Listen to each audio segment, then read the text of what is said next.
Bismillahirrahmanirrahim. Assalamu alaikum. My name is Ahmed Nadeem and I am your teacher for statistics.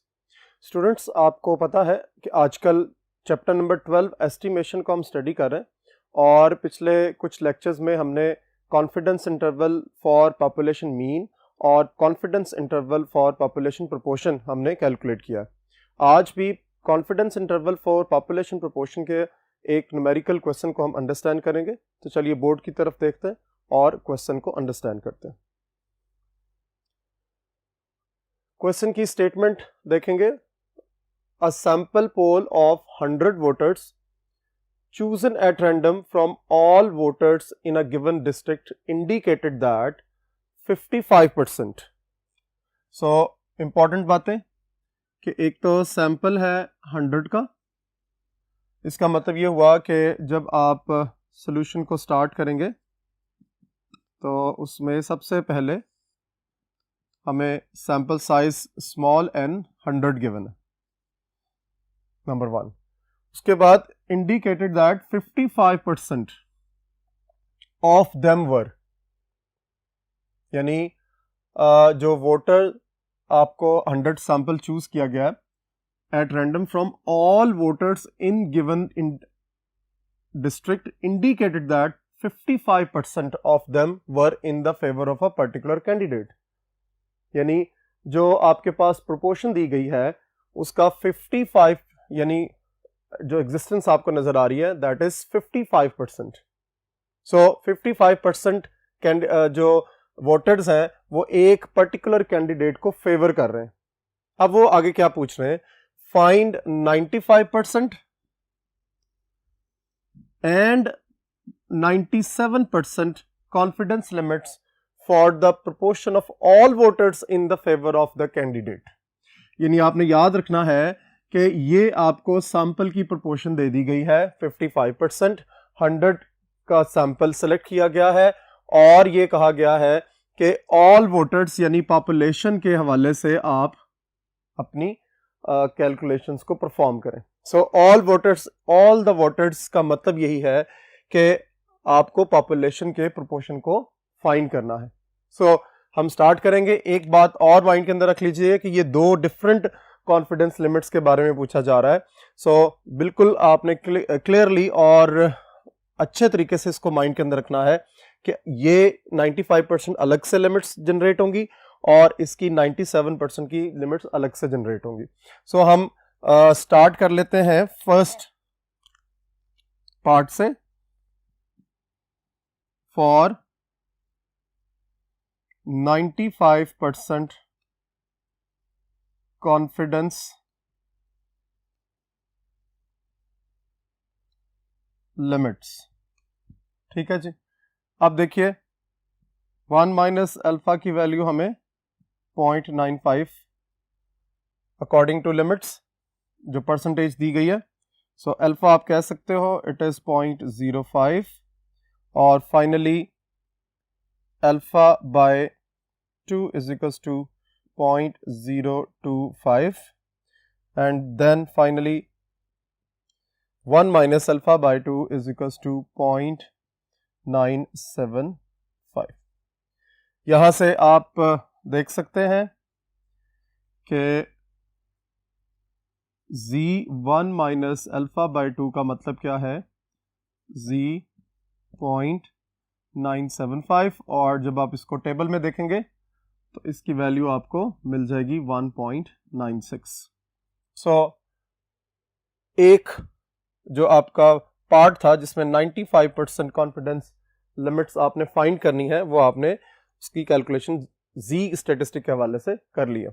अब according to the question आपको पता है कि P की value given है that is 55% और 55% को आप 0.55 भी लिख सकते हैं।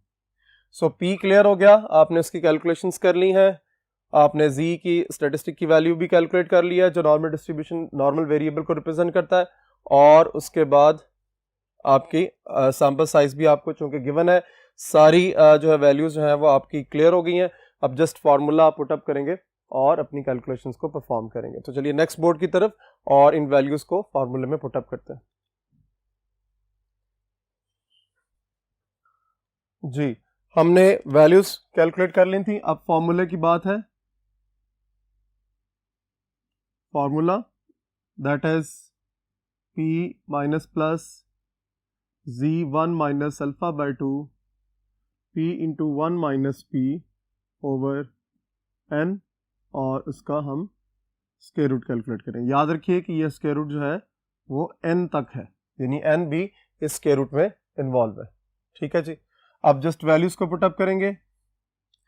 p हमें पता है, हमने अभी कैलकुलेट किया है 0.55 minus plus z1 minus alpha by 2 की वैल्यू हमने कैलकुलेट की 1.96 and square root of 0.55 into 1 minus 0.55 divided bye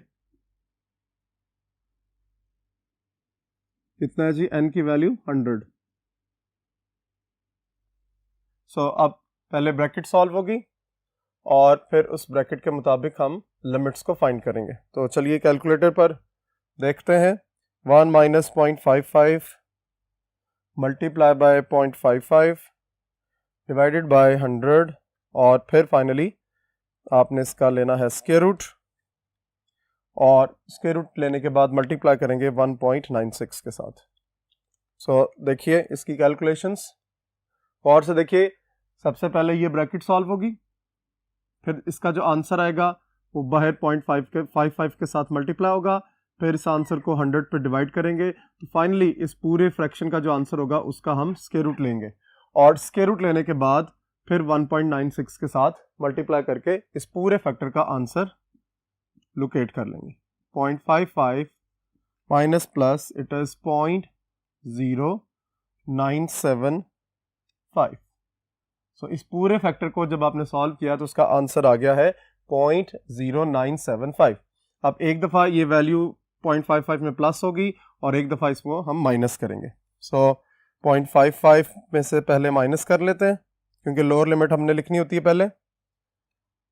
so it is 0.4525 and 0.55 plus 0.0975 it is 0.6475।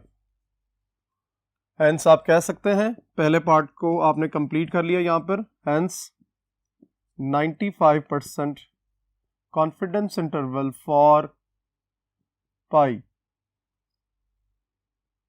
Is क्या है जी, 0.4525 is less than pi is less than 0.6475। So 95% अगर confidence limit आपने calculate करनी है for the particular candidate, proportion of particular candidate, तो वो कहाँ से आएगी? आप ये कह सकते हैं कि 45.25% से लेकर 64.75% तक एग्जिस्ट कर रही है।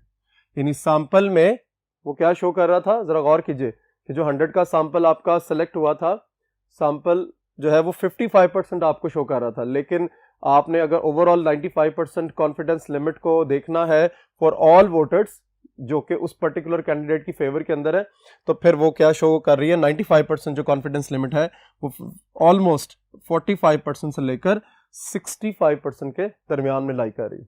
सो इसका नेक्स्ट देख लेते हैं पार्ट। सेकेंड पार्ट में for confidence interval of, next जो आपको दिया गया है दैट वाज 97%। ठीक है, सो इसकी भी पहले कैलकुलेशंस होंगी। 97% का मतलब है 1 माइनस अल्फा की वैल्यू आपको 0.97 दी गई है, और यहां से अल्फा क्या निकलेगा, 1 माइनस 0.97 इट इज 0.03, और अल्फा बाय 2 देखेंगे divided by 2 it is 0.015. So 1 minus alpha by 2 is equals to 1 minus 0.015 it is 0.985। Hence फिर आप ये कह सकते हैं, ये हम इस स्पेस में इसको सॉल्व करेंगे, z1 minus alpha by 2 is equals to z.985, that is equals to, जब आप इसको टेबल पे देखेंगे तो आपको वैल्यू मिलेगी 2.17। अब P चूंकि ऑलरेडी पहले से कैलकुलेटेड था, ठीक है, पुट वैल्यूज इन फॉर्मूला, तो फॉर्मूला एक दफा फिर आप लिख दें तो ज्यादा बेहतर हो जाएगा, P minus plus z1 minus alpha by 2 P into 1 minus P over n और उसका स्क्वायर रूट। सो वैल्यूज को सब्स्टिट्यूट करेंगे तो देखिए P की जगह पर हम P की वैल्यू लगाएंगे जो ऑलरेडी कैलकुलेटेड है हमारे पास, that is 0.55 minus plus z1 minus alpha by 2 को हमने 2.17 कैलकुलेट किया था, और उसके बाद 0.55 इंटू 1 माइनस 0.55 डिवाइडेड बाय 100।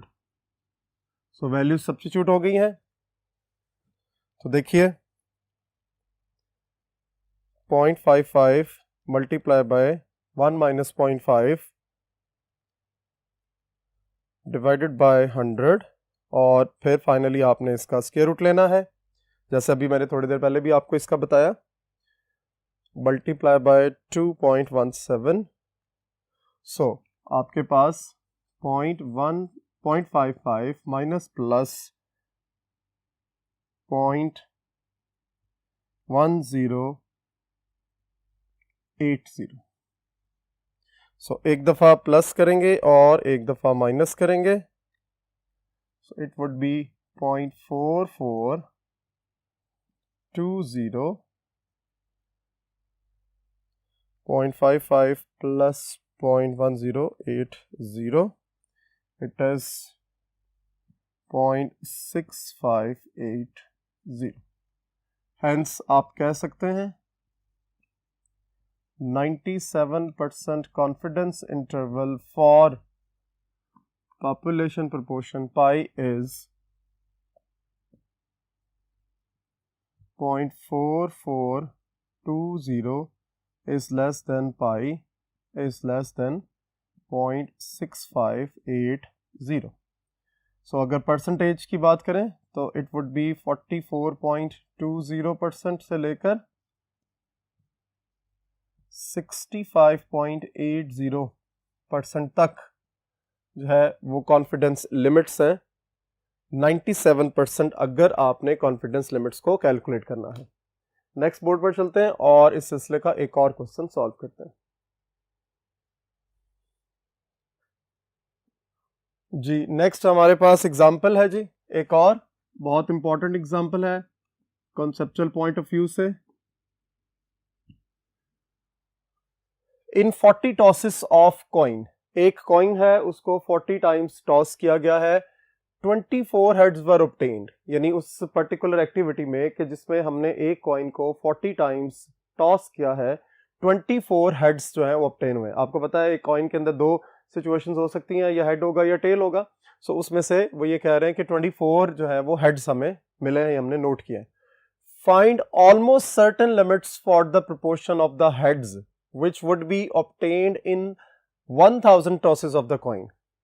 तो गौर कीजिए कि आपको कहा गया ऑलमोस्ट द सर्टेन लिमिट्स। इस क्वेश्चन में आपको लिमिट्स की परसेंटेजेस नहीं बताई गई कि जो लिमिट्स फाइंड करनी है वो किस परसेंटेज पर करनी है। यूजुअली हम जो अभी तक क्वेश्चन सॉल्व करते आ रहे हैं उसमें 95%, 96%, 99% या जो भी वो परसेंटेज आपको क्वेश्चन के अंदर गिवन होती है, मेंशन्ड होती है, ताकि उसके अकॉर्डिंगली आप उसकी कैलकुलेशन देखें और टेबल पर वैल्यूज देकर कैलकुलेशंस कंप्लीट करें। लेकिन यहां पर कहा गया है फाइंड ऑलमोस्ट सर्टेन लिमिट्स, यानी आपको लिमिट्स की परसेंटेज नहीं दी गई। For the proportion of heads which would be obtain in 1000 tosses, यानी एक जो उस पर्टिकुलर एक्टिविटी के हवाले से ओवरऑल जो एग्रीगेट बताया गया है वो 1000 टॉसेस का है। सो सोल्यूशन में हम जब स्टार्ट करेंगे तो ये तो बिल्कुल क्लियर है कि स्मॉल n की वैल्यू 40 है क्योंकि कॉइन को 40 टाइम्स टॉस किया गया है। कैपिटल N की वैल्यू जो है वो 1000 है। ठीक हो गया, बिल्कुल क्लियरली आपको नजर आ रहा है। सो इसका मतलब ये हुआ कि अगर आप गौर से देखो तो इसके अलावा और कोई इंफॉर्मेशन आपको मेंशन नहीं। हाँ जी, आप प्रोपोर्शन चुके कैलकुलेट आप कर सकते हो, that is x over n। Successes आपकी हेड्स हैं, 24 डिवाइडेड बाय 40, तो यहाँ से कैलकुलेशंस हो जाएंगी। अच्छा जी, कैलकुलेटर पर देख लेते हैं 24 बाय 40 का आंसर क्या आता है। 24 divided by 40 it is 0.60। So small n given है, कैपिटल N गिवन है और जो प्रोपोर्शन है सैंपल का वो भी हमने फाइंड कर लिया। अब real thing is to find the percentage of confidence interval. तो याद रखिए इस क्वेश्चन के बाद अब आपको याद रख लेना है, माइंड के अंदर क्लियर कर लेना है कि जब भी बात होगी ऑलमोस्ट सर्टेन लिमिट्स की, जब भी बात होगी ऑलमोस्ट सर्टेन लिमिट्स की, in almost certain limits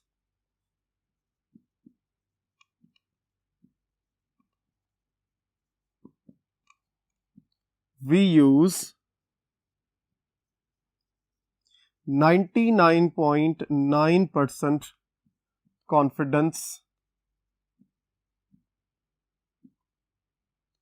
percentage। यानी जब भी आपको याद हो कि क्वेश्चन के अंदर आपने अब इसको बिल्कुल क्लियरली याद रखना है कि in almost certain limits we use 99.9% confidence percentage. So calculation शुरू करेंगे। 1 माइनस अल्फा की वैल्यू कह सकते हैं। So 1 minus alpha is equals to 99.9%, जिसको आप लिख सकते हैं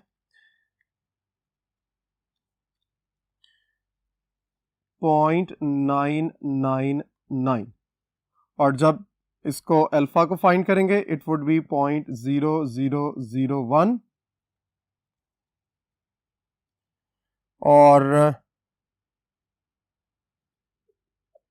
ये 2 टाइम्स आएगा। कैलकुलेटर को अपने साथ रखें, साथ साथ कैलकुलेशंस परफॉर्म करें ताकि अगर कोई एरर आ जाए ऑरल कैलकुलेशन में तो उसको क्लियर किया जा सके। सो 0.001 डिवाइडेड बाय 2 करेंगे तो आपके पास अल्फा बाय 2 का आंसर आ जाएगा 0.0005। ठीक है,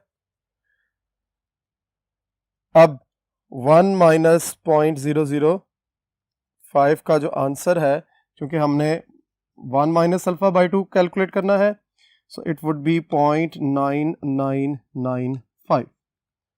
so finally z1 minus alpha by 2 is equals to z 0.9995, और जब आप इसको टेबल पे देखेंगे तो आपको इसकी वैल्यू नजर आएगी 3.291। सो प्रोपोर्शन हमने कैलकुलेट कर ली है, z वेरिएबल की वैल्यू भी कैलकुलेट हो गई है। अब हम फॉर्मूले में इसकी वैल्यूज लगाएंगे और ऑलमोस्ट सर्टेन लिमिट्स कैलकुलेट करेंगे। अच्छा, यहाँ एक चीज बड़ी अहम है जो कि शायद आप जिन स्टूडेंट्स ने रेगुलरली पढ़ा है और उनको कॉन्सेप्ट्स अभी तक क्लियर हैं और उनको याद नजर भी आ रहा होगा कि कैपिटल N दिया हुआ है, तो क्या हम यहां पर फॉर्मूले में FPC यानी फाइनाइट पॉपुलेशन करेक्शन को लिखेंगे? तो देखिए, आपको वेरीफाई करना है अकॉर्डिंग टू द सिचुएशन, क्या आपका सैंपल साइज इस हवाले से अपनी इस कंडीशन को फुलफिल कर रहा है। तो वो कंडीशन क्या थी कि अगर हमारे पास सैंपल साइज पॉपुलेशन साइज के 5% से ज्यादा आ जाए तो आप फाइनाइट पॉपुलेशन करेक्शन को इस्तेमाल कर सकते हैं। ठीक है, अगर लेस देन हो तो आप उसको इग्नोर कर सकते हैं। सो देखिए जरा, अगर मैं 0.05 को मल्टीप्लाई करूं 1000 से तो आंसर जो है वो 50 आता है। सो इसका मतलब ये हुआ कि अगर मेरे पास सैंपल साइज स्मॉल n 50 या 50 से ज्यादा होता तो फिर मैं फाइनाइट पॉपुलेशन करेक्शन यानी FPC को इस्तेमाल कर सकता था, लेकिन चूंकि ये लेस देन है तो यहाँ हमारे पास एक जो है वो इग्नोरेंस का अजम्पशन मौजूद है कि हम यहाँ पर फाइनाइट पॉपुलेशन करेक्शन को इग्नोर कर सकते हैं, क्योंकि जो n है यहाँ पे आप लिख दीजिए n is less than 5% of n। सो इसका मतलब है चूंकि ये लेस देन है तो हम यहाँ पर फाइनाइट पॉपुलेशन करेक्शन को इस्तेमाल नहीं करेंगे। सो फॉर्मूला क्या होगा जी? Formula p minus plus z1 minus alpha by 2 p times 1 minus p divided by n और उसका स्क्वायर रूट आ जाएगा। सो सब्स्टिट्यूट द वैल्यूज, आपके पास p की वैल्यू है 0.60 minus plus z1 minus alpha by 2 का हमने कैलकुलेट कर लिया था 3.291 और फिर इसी तरह हम देखेंगे 0.60 इंटू 0.40। अब आप सोच रहे होंगे कि ये 0.40 कहाँ से आया, तो देखिए कि आपके पास यहाँ पर 1 माइनस पी है, तो 1 माइनस पी को मैंने 1 माइनस 0.60 करके डायरेक्ट आंसर को यहाँ पर लिख दिया है, पुटअप कर दिया, एंड n इज 40। उसी तरह पहले हम 0.60 को मल्टीप्लाई करेंगे 0.40 के साथ, देन डिवाइड कर देंगे 40 से और इसका स्क्वायर रूट ले लेंगे, और स्क्वायर रूट लेने के बाद हमने 3.291 के साथ इसको मल्टीप्लाई करना है। इस तरह हमारे पास जो आउटलुक जनरेट होगी उस फ्रैक्शन की, दैट इज 0.2549। अब एक दफ़ा हम 0.60 में से माइनस करेंगे इस आंसर को, तो आंसर आपके पास आ जाएगा 0.3451 और दूसरा 0.60 प्लस करेंगे 0.2549, दैट इज 0.8549। हेंस आप फिर कह सकते हैं सर्टन लिमिट्स, जो क्वेश्चन के अंदर कहा गया था, ऑलमोस्ट certain limits